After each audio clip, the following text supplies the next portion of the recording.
United is back.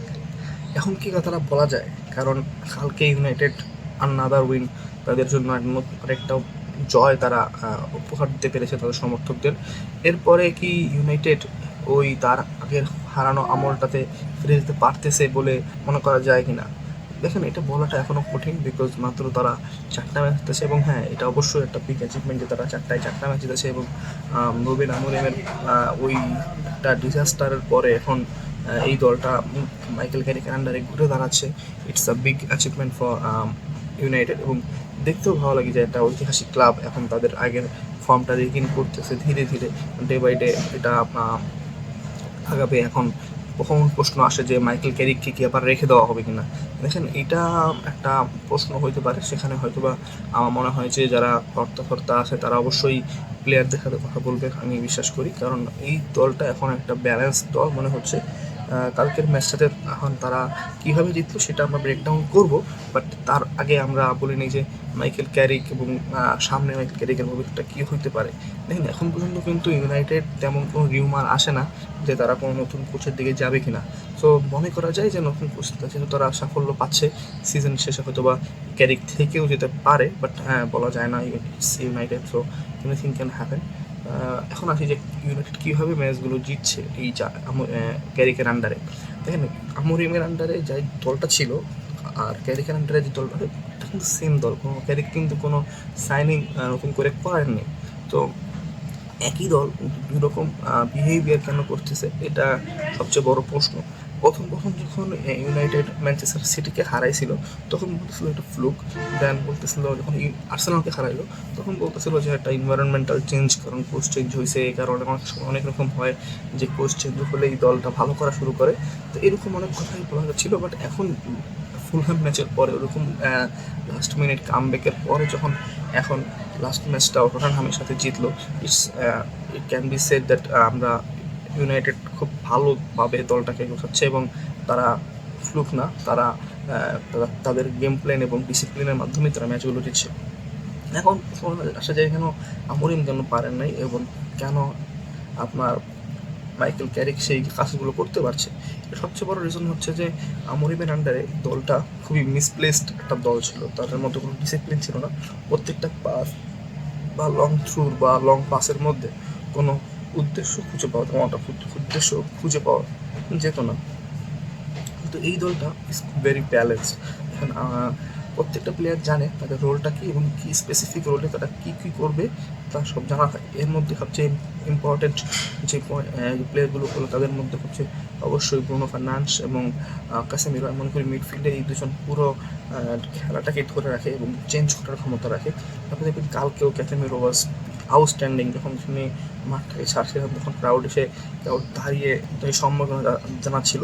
ইট ওয়াজ এটাই প্রমাণ করে যাতে তিনি রিসেন্ট পাস্টে কী রকম ইনফ্লুয়েন্সিয়াল করতেছেন এই দলটার জন্য। এরপর যখন আপনি ব্রুনো ফার্নান্ডেসের গোল দেখেছেন, সেখানে ওই পজিশনে তো যেতে হতো। দেখেন, ক্যারিক যেই মূল কাজটা যেটা করেছে আপনার ব্রুনো ফার্নান্ডেসের সাথে, সেটা হচ্ছে যে তাকে সিডিএম থেকে উঠিয়ে এনে ক্যামের দিয়েছে, অ্যাটাকিং মিডফিল্ডে দিয়েছে, এবং অ্যাটাকিং মিডফিল্ডে দেওয়ার কারণে সে তার বক্স প্রেজেন্স এবং বক্সে বল দেওয়ার যে পার্সেন্টেজটা, সেটা কিন্তু দিনে দিনে বাড়তেছে। এই কারণে আমার মনে হয় যে ইউনাইটেড আরও বেশি ভালো করতেছে, যেখানে ক্যাসেমিরো মিডফিল্ড এবং অ্যাটাকের সাথে তার ওই লিঙ্ক আপটা করতেছে। অন্যদিকে ব্রুনো ফার্নান্ডেস সেটা করতেছে যে তিনি বক্সে যাচ্ছেন এবং বক্সের থেকে সেই বলগুলো নিয়ে গোল বা অ্যাসিস্ট করার ট্রাই করতেছেন। সেখানে অবশ্যই এমবুয়ামো বিগ পার্ট, সেখানে সে যে টানা প্রেস করে যাচ্ছে, সে গোলকিপারকে প্রেস করছে, সে ডিফেন্ডারকে প্রেস করছে। এই যে নতুন করে প্রেসিং ফুটবলটা, যেটা একেবারে কালেকটিভলি প্রেস করা, সেখানে ডিফেন্সেও আমার মনে হয় যে লিসান্দ্রো মার্টিনেসের একটা ক্রেডিট দিতেই হয়।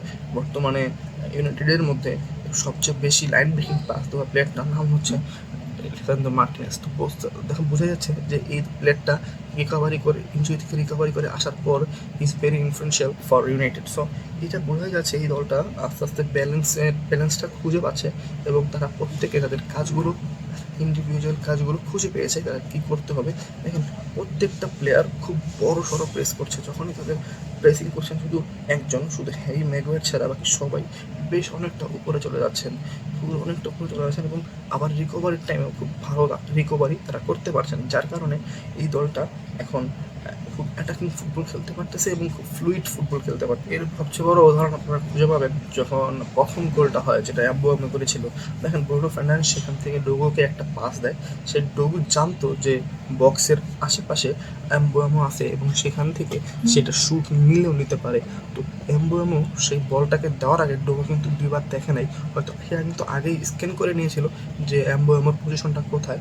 অলরেডি আপনার টটেনহামের প্লেয়াররা এন্টিসিপেট করতেছিল যে তারা একটা হয়তো বা লং থ্রো, লং কর্নার পাবে, বা সেখান থেকে একটা ভেরি গুড এবং ভেরি ইন্টেলিজেন্ট বলতে হবে যে সেখান থেকে একটা ওই ডোগোকে পাসটা দেওয়া, এবং সেখান থেকে না দেখেই অবশ্যই জানা থাকে যাদেরকে তারা একটা সেট প্লিজ প্ল্যানগুলো সেভাবেই করা থাকে, বাট অবশ্যই সেখান থেকে প্রিসাইজনেসের একটা ব্যাপার থাকে। তো প্রিসাইজ একটা বল সেখানে দেওয়া এবং সেখান থেকে এমবুয়ামোর একটা clinical finishing, so it was brilliant. যখন দেখেন এখানে একটা কথা আছে, যখন এমবুয়ামোকে ইউনাইটেড এনেছিল আপনার ব্রেনফোর্ড থেকে এখানে এনেছিল, তখন অনেকেই প্রশ্ন করছিল যে এমবুয়ামো তো বিগ সাইন, বিগ প্লেয়ার না, এখন সে এত বড় দলে এসে খাপ খাওয়াইতে পারবে কি না।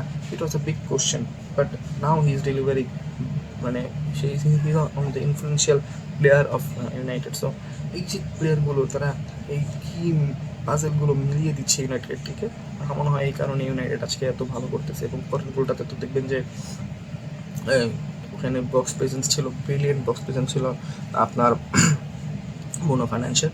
সো ওটা তো ইউনাইটেড আর ব্রুনো ফার্নান্ডেস দুজনের ইট অপিট, দুজনকে ছাড়াই কোনো কিছু সম্ভব না। এই ইউনাইটেড নিয়ে কথা বলতে আপনার ব্রুনো ফার্নান্ডেস নিয়ে কথা বলতেই হবে, এবং Bruno Fernandes is very influential for the team. এবং এই ছিল ধরেন যে এটা ছিল ধরেন একটা ম্যাচ যেটা প্রথম দিকে হয়েছিল, এবং পরের ম্যাচ ছিল বার্সেলোনা, এবং বার্সেলোনা কনভিন্সিংলি এটা জিতেছে। বাট হ্যাঁ, the again Lamine Yamal show was the, দেখেন ওই গোলটা ওয়াজ ব্রিলিয়েন্ট ফিনিশিং। ওইখান থেকে একটা ভালো ফিনিশিং হবে এরকম সচরাচর লামিন ইয়ামাল থেকে গোল দেখেই থাকি। But on the other side আমার বলতে হবে যে কালকের রাশফোর্ড ওয়াজ আউটস্ট্যান্ডিং। রাশফোর্ড ওয়াজ মানে কী বলবো, ওর কালকে খেলা দেখে মনে হচ্ছিল যে ইজ আ প্রাইম রাশফোর্ড। সবচেয়ে বড় পার্থক্যটা ছিল অন্যান্য ম্যাচ থেকে আজকের ম্যাচে যেটা বার্সেলোনা খেলায় দেখা গেছে, সেটা হলো যে তারা কিন্তু আজকে অ্যাটাকিং হাফটাকে চেঞ্জ করেছে। কিন্তু প্রতি ম্যাচে বার্সেলোনা অ্যাটাকে রাইট হ্যান্ড সাইড থেকে কুন্ডে এবং লামিন ইয়ামালের যেই পার্টনারশিপটা, সেখান থেকে একটা অ্যাটাক শুরু হয়। বাট আপনি কালকে দেখবেন সেখানে বালদে এবং রাশফোর্ডের মধ্যে অনেকগুলো অ্যাটাক গেছে। সেখানে মনে হয় প্রথম হাফে 6টা অ্যাটাক রাশফোর্ডের দিক থেকে গেছে, এবং 2টা মাত্র অ্যাটাক সেটা জেনারেট হয়েছিল লামিন ইয়ামালের দিক থেকে।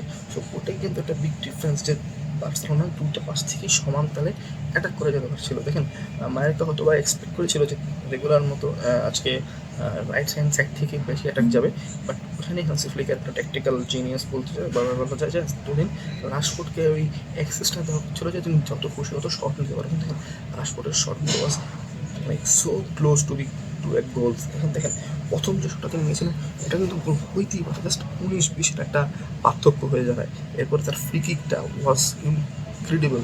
এখন বার্সেলোনা কালকে অনেকগুলো চান্সেস মিস করার কারণে কিন্তু স্কোর শুধু 3-0 হয়ে থাকে, কিন্তু এটা 5-6-0 করতে পারতো। ইট ওয়াজ ভেরি অবভিয়াস যে বার্সেলোনা যে পরিমাণ চান্স মিস করে সেগুলো এই পরিমাণ চান্স স্কোর করতে পারলে বার্সেলোনার আজকে গোলের ট্যালি হয়তো বা আরও 50-60টা গোল ইস্যু থাকতে পারতো পুরো এখন পর্যন্ত সিজনে যা তারা মিস করেছে। কারণ গত ম্যাচে তারা 7টা না 8টা চান্সেস মিস করেছিল এর আগের ম্যাচে, তো এই ম্যাচেও তারা 3-4টা চান্স মিস করেছে। লেভানডস্কির একটা চান্স মিস হয়েছে, এবং দেখুন যে একটা চান্স আছে তো ভারেই লেগে চলে গেল, গোল। তো এরকম অনেকগুলো চান্সেস, এবং এছাড়াও মায়েরকাও ভালো ফুটবল খেলেছিল, বাট তারাও শেষে একটা চান্স ক্রিয়েট করেছিল, এবং জোয়ান গার্সিয়া আবারও সেই জোয়ান গার্স থেকে সেভ করতে হয়। দেখুন ফুটবলে যেটা হচ্ছে গোলকিপারদের নিয়ে তেমন একটা কথা হয় না, কিন্তু আমার মনে হয় গোলকিপারদের নিয়েও কথা বলা উচিত। কারণ জোয়ান গার্সিয়া কালকেও কিন্তু 2-3টা সেভ দিয়েছিল, যেটা খুব ইম্পর্টেন্ট সেভ ছিল। তো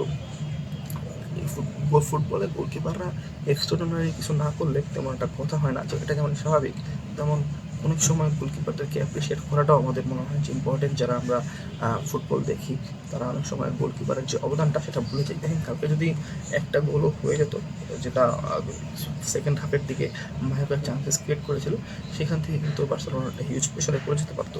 সো হ্যাঁ, সব কিছু মিলিয়ে বার্সা একটা জয় পেয়েছে, তাদের ওই লিডটা বজায় আছে। তো এটা এটা যেমন ভালো ব্যাপার, তেমন হচ্ছে যে এখন আজকে আবার রিয়াল মাদ্রিদের ম্যাচ আছে, সেটা দেখলে বোঝা যাবে যে সে কী হয়। বাট হ্যাঁ, বার্সেলোনা যেভাবে চলতেছে এভাবে চললে লিগটা জেতা হয়তো বা সহজ হবে। But champions league is a big concern, কারণ আপনার সামনের ম্যাচে আপনার রাউন্ড অফ 16 হয়তো বা আপনি চেলসিকে ফেস করবেন, না হয় নিউক্যাসলকে ফেস করবেন। বাট আমি মনে করি যে বার্সেলোনার আজকে যাকেই ফেস করে না কেন, বার্সেলোনা ওই কনফিডেন্সে থাকা দরকার যে বার্সেলোনা পারবে। কারণ পিএসজির সাথে একটা হার্শ ইতিহাস কিন্তু একটা রিসেন্ট পাস্টের গেমগুলোতে আমরা দেখেছি। সো হ্যাঁ, দেখা যাক কী হয়। তো এই ছিল আজকের ভিডিও। কেমন লাগলো ভিডিওটা অবশ্যই জানাবেন। আর আমার কী কী ভুল ছিল, কী কী ত্রুটি ছিল, সেগুলো অবশ্যই কমেন্টে জানাবেন বলে আশা করি। ধন্যবাদ।